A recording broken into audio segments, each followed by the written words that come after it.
What's going on, everyone? The stock market continues to absolutely just implode. Now, what we're looking at here is the triple Qs, which is the NASDAQ 100. A few things on the chart. Actually, a lot of things on the chart that we're going to be talking about in terms of levels. This big gray box that we got here on the chart, I marked this out about 2 weeks ago when we were trading. Where was it at? Right about here at this 50-day moving average. Now, what we're looking at here is a weekly time frame.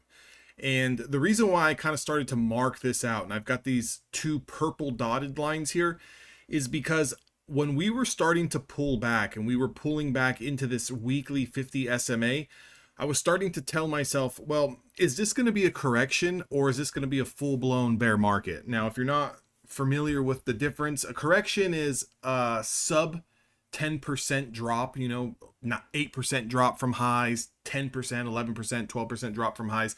That's a correction. Okay. Normally corrections, they take about, I would say, anywhere between 1 and 1.5 months to kind of pan themselves out, 2 months max. Bear markets can take up to a year, 12 to 15 months, with the exception of the C19 crash. Okay. So the pandemic in 2020, we had a correction across the board of about 35% drop from all-time highs, but it was followed by an immediate V-shaped recovery, and we actually finished green on the year and actually took out all-time highs. So what I'm starting to notice here is, again, we knew that the tariffs were going to be a big problem. Okay. We didn't know how big the percentages were going to be on some of these countries. And we don't know exactly, in the short term, what is going to be the reaction. And obviously, clearly now we see what the reaction is. Market does not like it. We're not really getting too much support from Jerome Powell. Again, things with monetary policy can take time, and they need to kind of see, a little bit more data, right? What else is new? Kick the can down the road. Let's not overreact because we've had a few bad weeks of selling, is the way that they look at it. Now, for the average person like myself, like you, someone who maybe has a retirement plan, a retirement portfolio, 401k, maybe you're a long-term holder, maybe you're a long-term swing trader. For us, even day traders, today I'll get into it, but even for us, it's very, very difficult because it kind of makes us throw our hands in the air. And it's kind of like, okay, well, how far are we going to go down, right? How long is this going to last? Do I start buying the dip here and then you buy the dip and it continues to sink? So imagine if you started buying the dip in here. Imagine if you started buying the dip in here, right? I mean, we're just absolutely getting wiped out today, down 6.5%, $27 on the Qs. Volatility is extremely high. That gets me to where we're at, okay?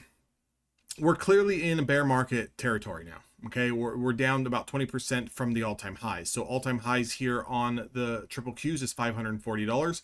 We're currently trading at 422, so about 120 points off the highs.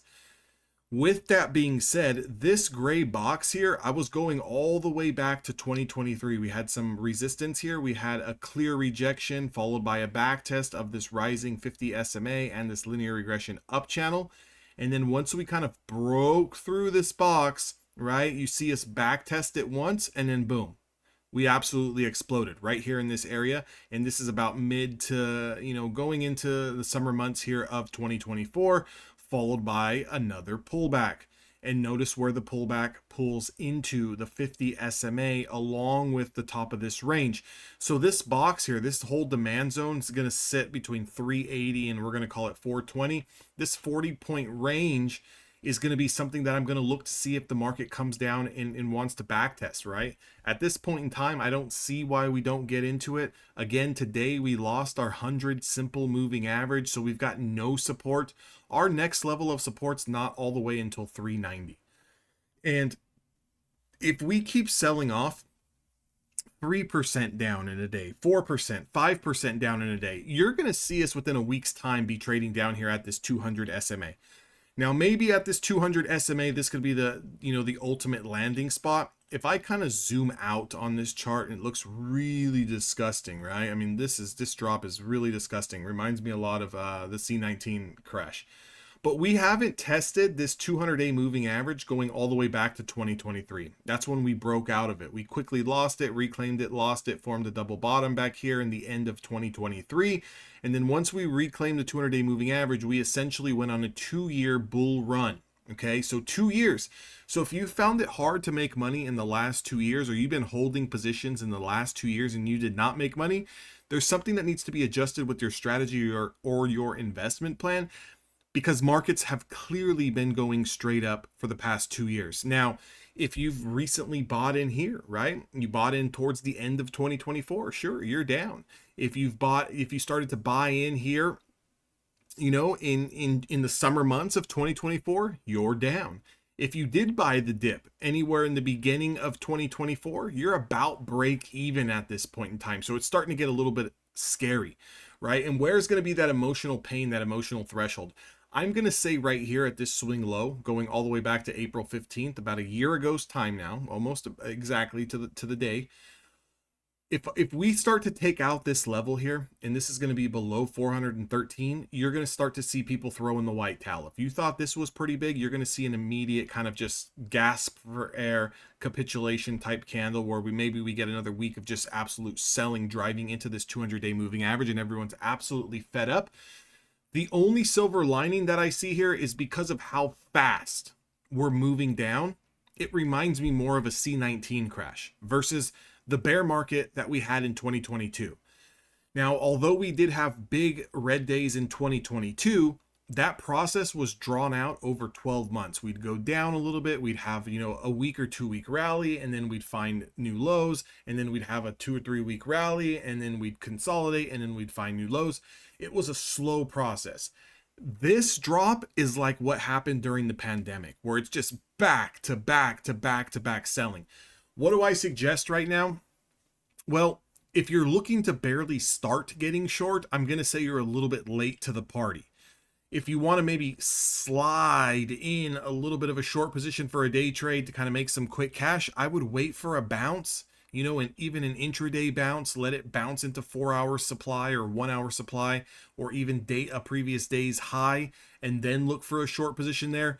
I think you got room into about 370. Let's just call it that. I don't want to call for any more targets lower, but I would say we probably have another 5% down. That would take us well into about 35% correction, which is very, very strong. And I think we're going to see an immediate bounce down in this range, whether we sweep this range or we fall just a little bit short of the 200-day moving average or 200 SMA.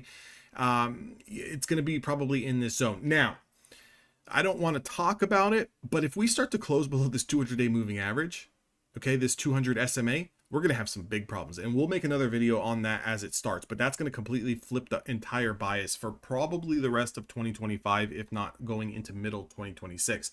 But let's just focus on what's happening right now. Any gap up needs to be shorted into. We don't want to buy into any gap ups, especially when you're trading below your 50 weekly moving average and your 50 and 200 moving average on the daily time frame. We don't want to be buying gap ups. We want to let those gap ups go, and we want to short into supply. Now, I think we've probably got another week to 2 weeks left of this selling cycle before we see an immediate stand, and then we see some relief, right? If we do start to bounce on Monday or next week, I'm going to look for resistance at 438 and 443. Those are going to be pretty good areas to start a short position. If we trickle around in this zone, you could see us start to fall back down.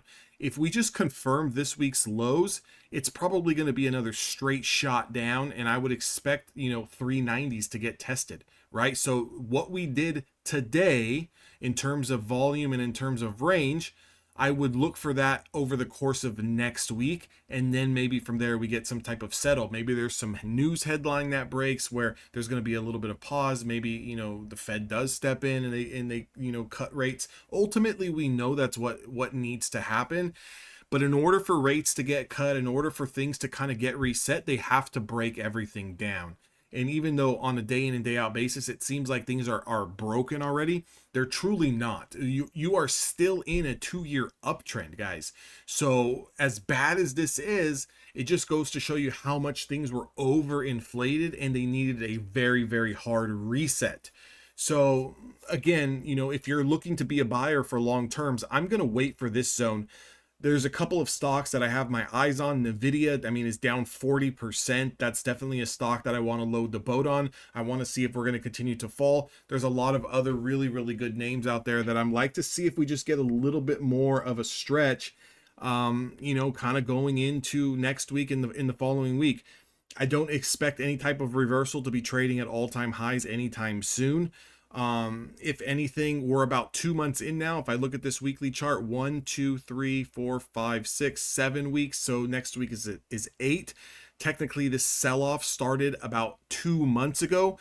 If I just give any kind of comparison, the C-19 crash, the COVID-19 pandemic crash, that lasted 3 to 4 months. So if we're currently in month 2, maybe we've got another few weeks to go here. Maybe we see one more dead cat bounce followed by a rejection and then one more leg down. Again, this is a two-legged pullback.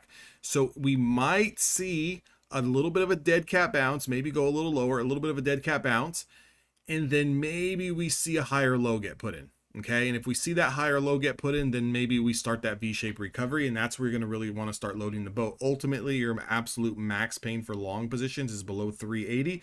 That's below your 200 SMA. You don't really want to be dollar cost averaging for long-term positions if we're trading below the 200 SMA.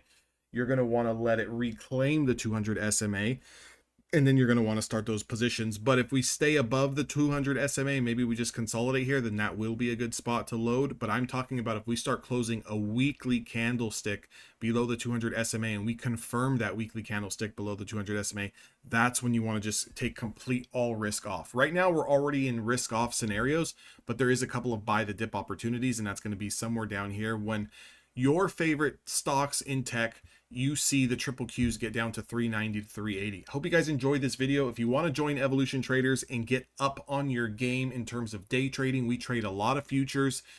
We use prop firms to our advantage to leverage. And again, if you're looking for strategies, make sure to join Evolution Traders. That link is down in the description box below. Also, leave me a thumbs up. Make sure you guys are liking this video, guys. It really helps spread my videos out throughout the YouTube algorithm. I appreciate it. Leave me a comment. Let me know how low do you guys think that we're going to go. Have you been short? Have you been buying? How well have you guys been doing? I'm curious to know. I'll see all of you guys in the next video.